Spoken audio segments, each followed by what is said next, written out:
உள்துறை அமைச்சரின் விளக்கம் தெளிவாக இல்லை, குழப்பமாகத்தான் இருந்தது.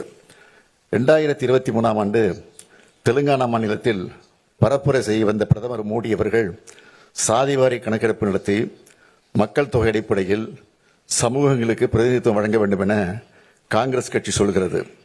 அடுத்ததாக தொகுதி மறுவரை நடக்க உள்ளது. காங்கிரஸ் கட்சி சொல்வதை போல மக்கள் தொகை அடிப்படையில் மக்களவை தொகுதி மறுவரை செய்யப்பட்டால் தென் மாநிலங்கள் 100 தொகுதிகளை இழக்க நேரிடும். தென்னிந்திய மக்கள் இதனை ஏற்பார்களா என்று கேட்டார் பிரதமர். இதன் அடிப்படையில் பார்த்தால் தொகுதியில் எண்ணிக்கை குறையும் என்பதை அவரே ஒப்புக்கொண்டுள்ளார் என்பதை உணரலாம். எப்பொழுதும் மாநில உரிமைகளை பறிக்கிற கட்சியாக பாஜக இருந்துள்ளது. அவர்கள் தங்களது உள்நோக்கத்தை தொகுதி சீரமைப்பு திட்டத்தில் செய்ய நினைக்கிறார்கள். இதனை எந்த மாநிலமும் அனுமதிக்கக்கூடாது. இந்த அச்சுறுத்தலை உணர்ந்து முன் எப்போதும் இல்லாத ஒற்றுமையுடன் தமிழ்நாடு செயல்பட்டு வருகிறது. இதே போன்ற ஒற்றுமையை இந்த அரங்கில் உள்ள அனைத்து மாநிலங்களும் காட்ட வேண்டும் என்று கேட்டுக்கொள்கிறேன். இந்த கூட்டு நடவடிக்கை குழு கூட்டத்தில் விவாதிக்கப்பட்டு நிறைவேற்றப்பட வேண்டிய தீர்மானங்கள் குறித்த உங்கள் மதிப்புமிக்க பரிந்துரைகளை பகிர்ந்து கொள்ள அனைவரையும் நான் கேட்டுக்கொள்கிறேன்.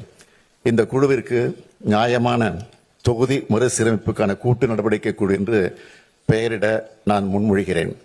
நாம் தொகுதி மறுசீரமைப்புக்கு எதிரானவர்கள் அல்ல, நியாயமான தொகுதி மறுசீரமைப்புக்கு ஆதரவானவர்கள் என்பதே இந்த பெயரை சொல்லும்.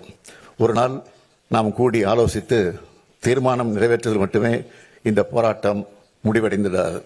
உரிமையை நிலைநாட்டிட தொடர் நடவடிக்கை மேற்கொள்ள வேண்டியது மிக அவசியம். ஒன்றிய அரசை வலியுறுத்துவது ஒரு பக்கமும், இன்னொரு பக்கம் இது குறித்து மக்களிடம் விளக்கிட, மக்களிடையே விழிப்புணர்வை ஏற்படுத்திட இந்த கூட்டு நடவடிக்கை குழு மிக அவசியம் என்றே கருதுகிறேன். நமது அரசியல் ரீதியான எதிர்ப்பை சட்டபூர்வமாக எப்படி நடத்துவது என்பது குறித்து அனைவரும் ஆலோசனை வழங்குமாறு கேட்டுக்கொள்கிறேன்.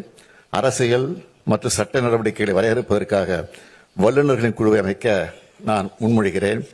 ஒட்டுமொத்த முன்மொழிவுகள் குறித்த தங்கள் கருத்துக்களை பகிர்ந்து கொள்ளுமாறு அனைவரையும் கேட்டுக்கொள்கிறேன். ஒற்றுமை உணர்வோடு அனைவரும் ஒன்றுபட்டு போராடினால்தான் வெற்றி பெற முடியும். எந்த சூழலிலும் நமது பிரதிநிதித்துவம் குறைய விடக்கூடாது என்ற உறுதியோடு போராடுவோம். நியாயமான தொகுதி மறுசீரமைப்பு அடையும் வரை நாம் இணைந்து போராடுவோம்.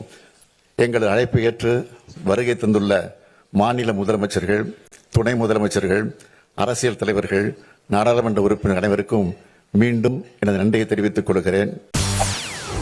செய்திகளை உடனுக்குடன் தெரிந்து கொள்ள உடனே சப்ஸ்கிரைப் பண்ணுங்க.